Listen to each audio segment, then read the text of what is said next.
Parliament अधिवेशन जितेबाला आरंभ हम प्रति मिनिट्रे 2.5 लाख टंका खर्च हम अर्थात हिसाब कर देखा जाइए जे गोटे दिन जदि 6 घंटा कि 7 घंटा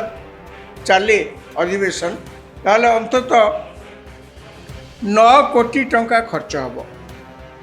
जदि अधिवेशन ठीक चलला ताहले 9 कोटी टंका जहाँ खर्च होउची तार सुफल मिलला बोलिकी आमको धरवा पड़ो जदि पार्लियामेंट अधिवेशन हट्टगोल भितर से दिन बंद हो गला हट्टगोल भितर से कार्य दिवस की चलीगला ताले धरना पड़ो आम से गोटे दिन में 9 कोटी रु 10 कोटी टंका क्षति सैल बोली धरिया पड़ो सरकार सबुठ बड़ क्षति होता किंतु विरोधी दल जो भाव से निजर को निजर आचरण देखले से सरकार क्षति होगा परिवर्ते सरकार लाभ है आलोचना है से पुणी सरकार केमती लाभ है विरोधी मानक गोटे सुवर्ण सुजोग था सरकार को घेरवाई कहीं ना जो मैंने आंदोलन करुले एक नंबर दाबी थिला शिक्षा मंत्री धर्मेंद्र प्रधान इस्तीफा बर्तमान कथा पड़ी जे राहुल गांधी आलोचना नक पलैगले ना सरकार आलोचना को डरिकी पलैले प्राय मासे काल प्रबल हट्टगोलर मंच पलटि पार्लियामेंटर वर्षाकालीन अधिवेशन आज शेष हो प्रबल हट्टगोल हाँ दर्शक बंधु ये हट्टगोल बोधहुए पार्लियामेंट इतिहास रे केबे देखा नथिबो बा अंततः आमर जेते दिन थरु स्मरण शक्ति जीवित अच्छी आम केवे देखी नु पार्लियामेंट रे एभली भाव में कौन सी कार्य न करी गोटाए अधिवेशन शेष हो जाए एवं बंद हो जाए जुलाई 20 तारीख रे वर्षाकालीन अधिवेशन आरंभ होता एवं अगस्त 13 तारीख रे अर्थात आज शेष है दिन 11टा बेले बाचस्पति ओम बिरला गृह को प्रवेश कले आसन ग्रहण कले एवं तापरे समस्त निज निज सीट रे छिड़ा हेले वंदे मातरम गाइबा पाई वंदे मातरम संगीत गान करागला तुरंत बाचस्पति वर्षाकालीन अधिवेशन को अनिर्दिष्ट काल पर्यंत स्थगित रहिला बोलिकी घोषणा कले अर्थात बाचस्पति पार्लियामेंटर अधिवेशन अनिर्दिष्ट काल पर्यंत स्थगित रहिला बोली घोषणा कले ये आम गला जुलाई 20 तारीख रु टेलीविजन चैनल खोलिबा मात्रे केवल हट्टगोल हट्टगोल हट्टगोल आउ किछि शुभु नथिला कौन एला एथरे सबुठु जानिबार कथा हला दुईटी कथा राजकोष रु प्रबल अर्थ हानि हला अर्थात आमे कोटी कोटी टंका खर्च कले पार्लियामेंटर अधिवेशन करैबा पाई किंतु फल किछि मिलला नहीं अर्थात जो मानुक आमे भोट देकरी सेटिकी पठैथिले जे पार्लियामेंट रे आमମାନଙ୍କର विभिन्न समस्या संपर्क रे आलोचना करेंगे सेठी देखागला से माने ई समय मध्य केवल निज निज भितर कादुओ फिंगा फिंगी उच्चवाच यार भितर अधिवेशन को से सारिदेले पार्लियामेंट अधिवेशन जिते चले ये किसी कम खर्चांत होगा पड़ेनि सरकार को प्रति मिनिट रे आपण माने शुणिक आश्चर्य लगे आपन को प्रति मिनिट रे पार्लियामेंट अधिवेशन जितेबाला आरंभ हम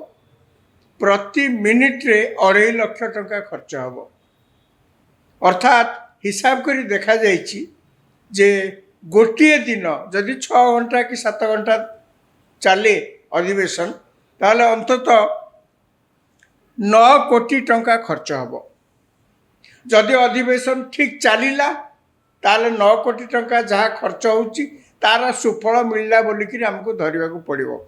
जदि पार्लियामेंट विरोधी मानक गोटे सुवर्ण सुजोग था सरकार को घेरवाई कहीं ନା ଯେଉଁମାନେ ଆନ୍ଦୋଳନ କରୁଥିଲେ ତାଙ୍କର 1 ନମ୍ବର ଦାବି ଥିଲା ଶିକ୍ଷାମନ୍ତ୍ରୀ ଧର୍ମେନ୍ଦ୍ର ପ୍ରଧାନଙ୍କର ଇସ୍ତଫା। କାହିଁକି ନା ଘଣ୍ଟାକୁ ଯେମିତି ମୁଁ କହିଲି ଯେ 1 ମିନିଟ୍ କି 2.5 ଲକ୍ଷ ଟଙ୍କା ହିସାବ କରି ଦେଖାଯାଇଛି, ସେମିତି ଘଣ୍ଟାକୁ 1.5 କୋଟି ଟଙ୍କାରୁ ଅଧିକ ଖର୍ଚ୍ଚ ହୁଏ। ଏବଂ ଏଥରକ ଯେଉଁ ଜୁଲାଇ 20 ତାରିଖରୁ ଆଜି ଅଗଷ୍ଟ 13 ତାରିଖ ପର୍ଯ୍ୟନ୍ତ ଯେଉଁ କାର୍ଯ୍ୟ ଦିବସ ରଖାଯାଇଥିଲା, ଏତିକି ଦିନ ଭିତରେ ସବୁଦିନ ତ କାର୍ଯ୍ୟ ଦିବସ ନଥାଏ, 19ଟି କାର୍ଯ୍ୟ ଦିବସ ଥିଲା। ଏବଂ ଏଇ 19ଟି କାର୍ଯ୍ୟ ଦିବସରେ ପ୍ରାୟ 7,000ରୁ ଅଧିକ ମିନିଟ୍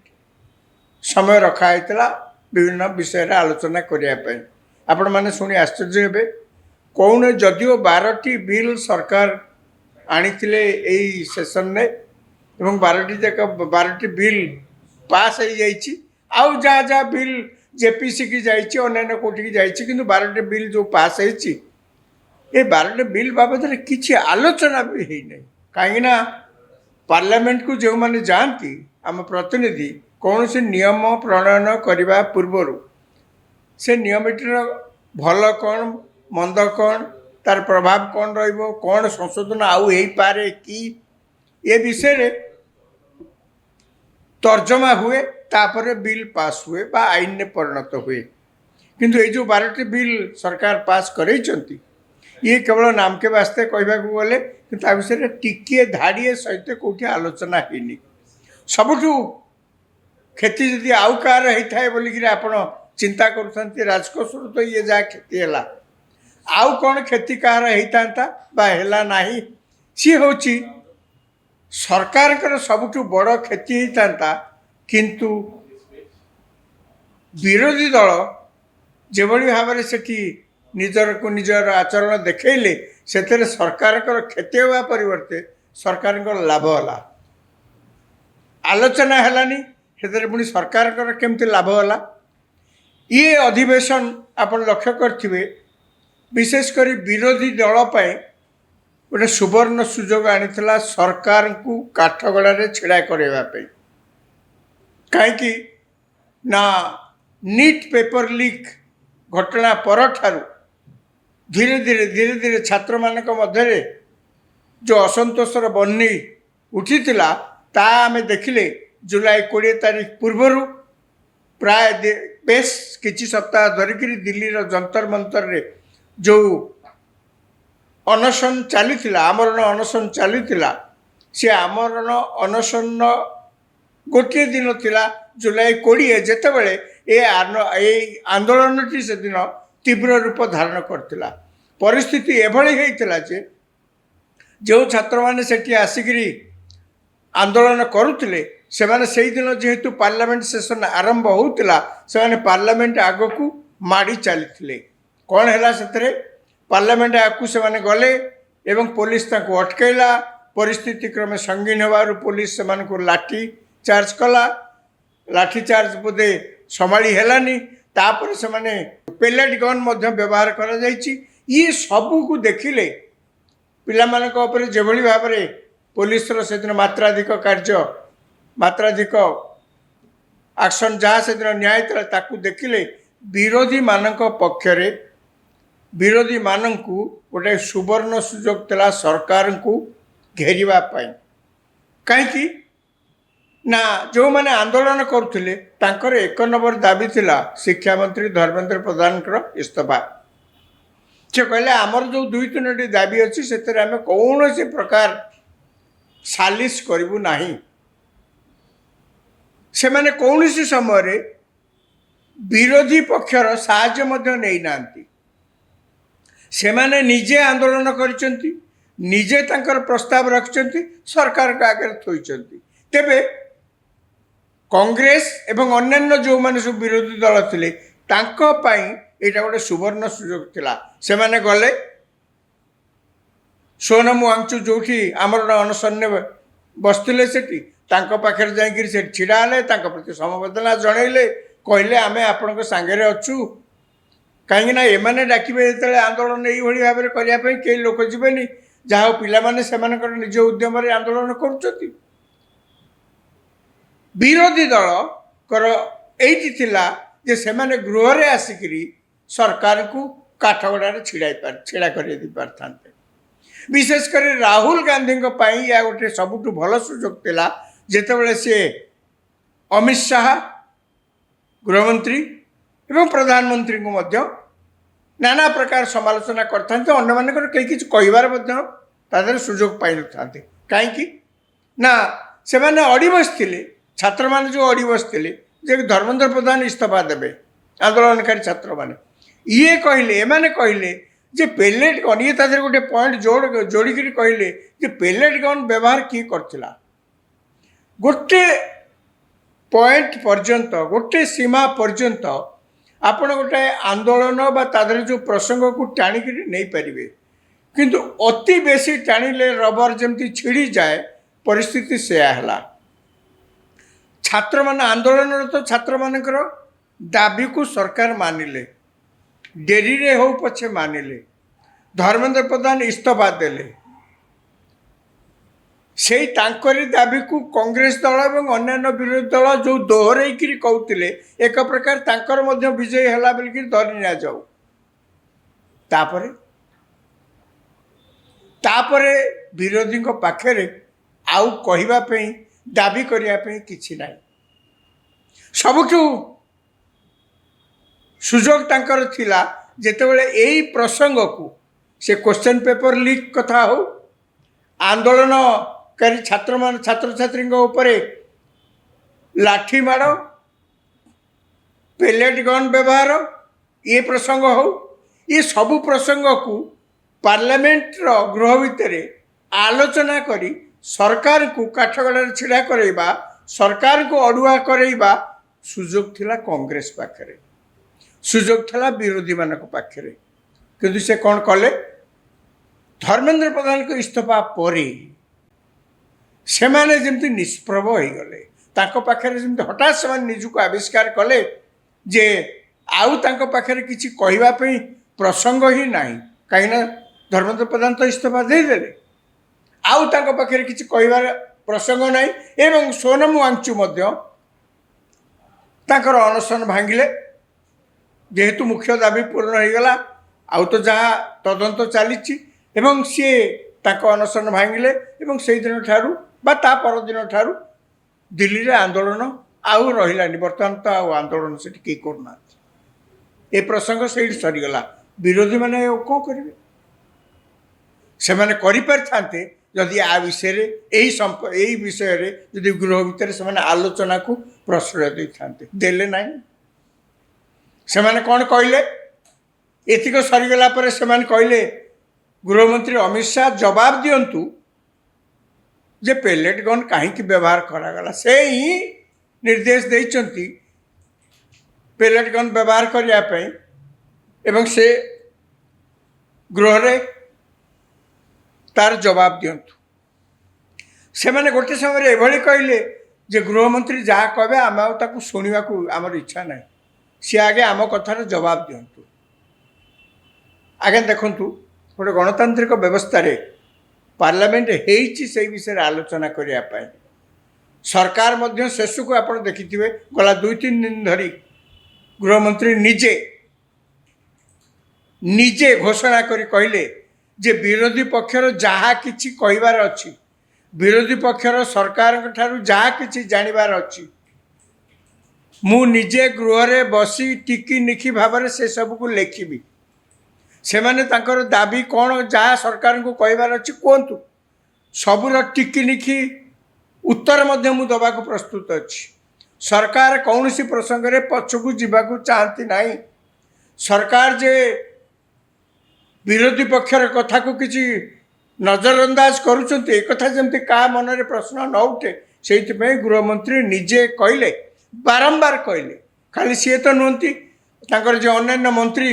ସହଯୋଗୀମାନେ ଥିଲେ, କିରଣ ରିଜିଜୁ ଏବଂ ଅନ୍ୟାନ୍ୟ ଯେଉଁମାନେ ସବୁ ଥିଲେ, ସେମାନେ ମଧ୍ୟ ଯାଇ ପ୍ରତ୍ୟକ୍ଷ ଭାବରେ ପରୋକ୍ଷ ଭାବରେ ବିରୋଧୀମାନଙ୍କୁ କହିଲେ, ଆପଣମାନେ ଆସିକିରି ଗୃହରେ ବସନ୍ତୁ, ଦାବି ରଖନ୍ତୁ, ଆଲୋଚନା କରିବା ପାଇଁ ଆମେ ପ୍ରସ୍ତୁତ ଅଛୁ। ଗୃହମନ୍ତ୍ରୀ ନିଜେ ଘୋଷଣା କରିଛନ୍ତି। କିନ୍ତୁ ସେ ଦେଖିଲେ ବିରୋଧୀ ପକ୍ଷ ତାଙ୍କର ତ ସେତେବେଳକୁ ଆଉ ପ୍ରସଙ୍ଗ କିଛି କହିବାର ନାହିଁ ନା, ପ୍ରସଙ୍ଗ ତ କିଛି କହିବାର ନାହିଁ। तेणु से प्रतिदिन आप लक्ष्य करेंगे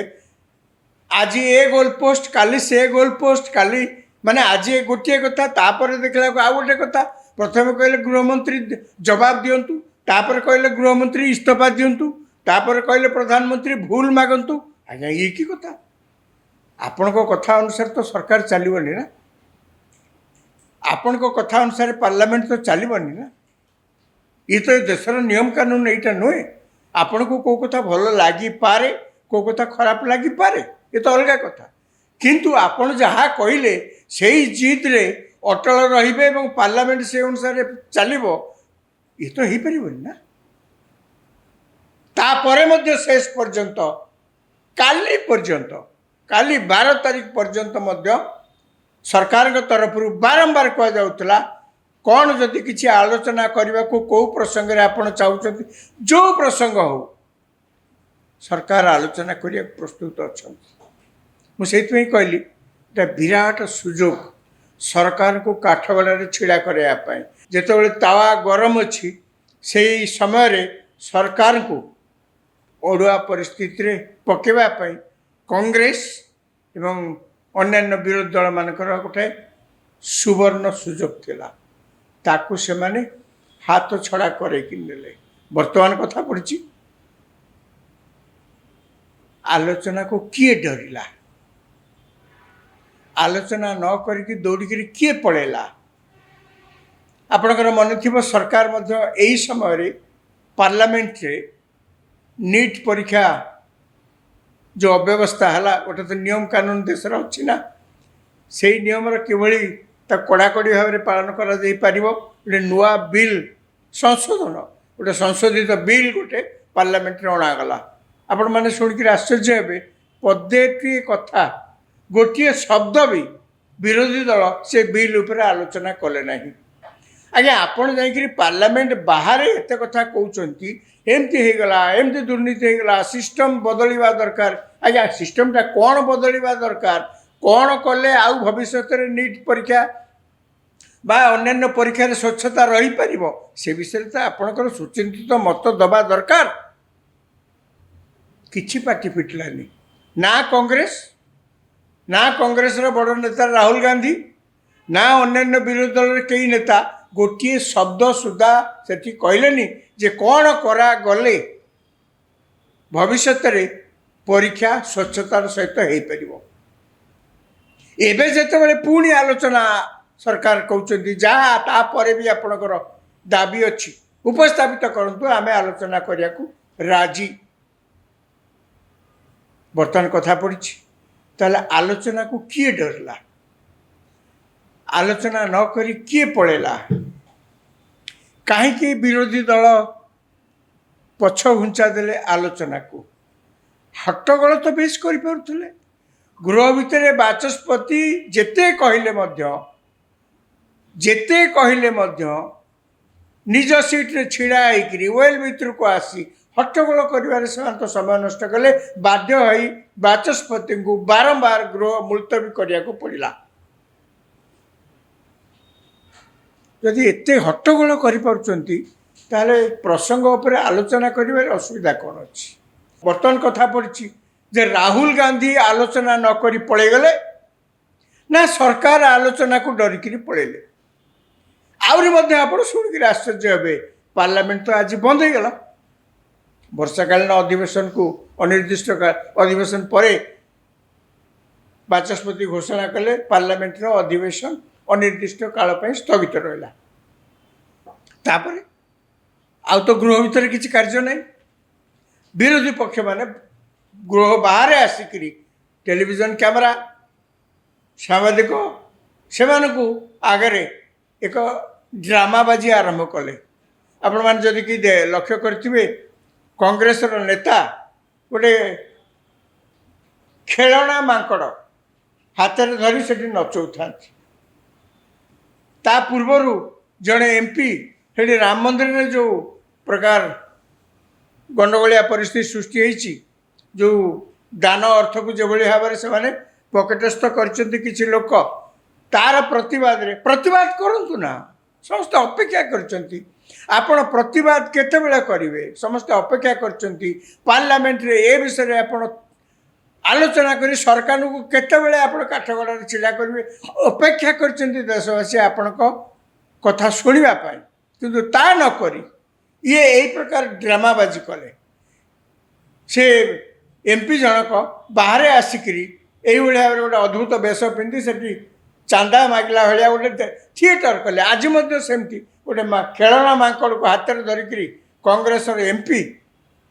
ଏବଂ ତାଙ୍କ ଚାରିକଟ ଯାକ ଆଉ କିଛି ଏମ୍ପି ମଧ୍ୟ ବେଢ଼ିକିରି ଛିଡ଼ା ହେଇଥାନ୍ତି ସେମାନେ ନଚଉଥାନ୍ତି କ'ଣ ଲାଭ ହେଲା ଆଜ୍ଞା ପାର୍ଲାମେଣ୍ଟରେ ଯେଉଁମାନେ ସଦସ୍ୟ ହେଇକିରି ଯାଇଥାନ୍ତି ଜନପ୍ରତିନିଧିମାନେ ସେମାନଙ୍କ ଦାୟିତ୍ୱ ବହୁତ ସେମାନେ ସମାଜରେ ଗୋଟେ ଭିନ୍ନ ଭିନ୍ନ ଦୃଷ୍ଟିରେ ଲୋକ ତାଙ୍କୁ ଦେଖନ୍ତି ସେମାନଙ୍କୁ ଆଇଡ଼ିଆଲ ବୋଲିକି ଭାବନ୍ତି ସେମାନଙ୍କୁ ଲୋକଙ୍କର ସେମାନଙ୍କର ମଡ଼େଲ ବୋଲିକିରି ଭାବନ୍ତି ସେମାନଙ୍କଠୁ ବହୁତ କିଛି ଶିଖିବାର ଅଛି ବୋଲିକି ଲୋକମାନେ ଭାବନ୍ତି ସେମାନେ ଏଇ ଡ୍ରାମାବାଜିରେ କେବେ ଲୋକ କେବେ ଭଳି ଯିବେନି ଆପଣ ଡ୍ରାମାବାଜି କରି କିଛି ସମୟ ପର୍ଯ୍ୟନ୍ତ ଲୋକଙ୍କୁ ହସେଇ ପାରିବେ ଆପଣ ଗୋଟେ ଏଣ୍ଟରଟେନ୍ କ୍ୟାରିକେଚର କଲେ କିଛି ଲୋକ କିଛି ସମୟ ପାଇଁ ହସିପାରିବେ ହସିବେ କିନ୍ତୁ ଆପଣଙ୍କୁ କେହି ଗୁରୁତ୍ୱର ସହ ନେବେନି ସେମାନେ ପର ମୁହୂର୍ତ୍ତରେ ପ୍ରଶ୍ନ କରିବେ ପାର୍ଲାମେଣ୍ଟକୁ ଆପଣ ଜନସାଧାରଣଙ୍କର ଭୋଟ ପାଇକରି ଯାଇଥିଲେ ସେଠି କ'ଣ ମାଙ୍କଡ଼ ନାଚ କରାଇବା ପାଇଁ ଏ ପ୍ରସଙ୍ଗ ଏତିକିରେ ସରିବନି ଇଏ ନିଶ୍ଚୟ ଆହୁରି ଦୋହରି ଏ କଥାକୁ ଆହୁରି ମଧ୍ୟ ଏ କଥାର ଚର୍ବିତ ଚର୍ବଣ ଆହୁରି ମଧ୍ୟ କରାଯିବ ଆହୁରି ମଧ୍ୟ ପ୍ରଶ୍ନ କରାଯିବ ସରକାର ଆଲୋଚନାକୁ ଡରି ପଳେଇଲେ ନା ବିରୋଧୀ ପକ୍ଷ ଆଲୋଚନାକୁ ଡରିକିରି ପଛଘୁଞ୍ଚା ଦେଲେ ଏବଂ ମୁହଁ ଲୁଚେଇବା ପାଇଁ ହଟ୍ଟଗୋଳ କଲେ ଦେଖିବା ସମୟ କ'ଣ କହୁଛି।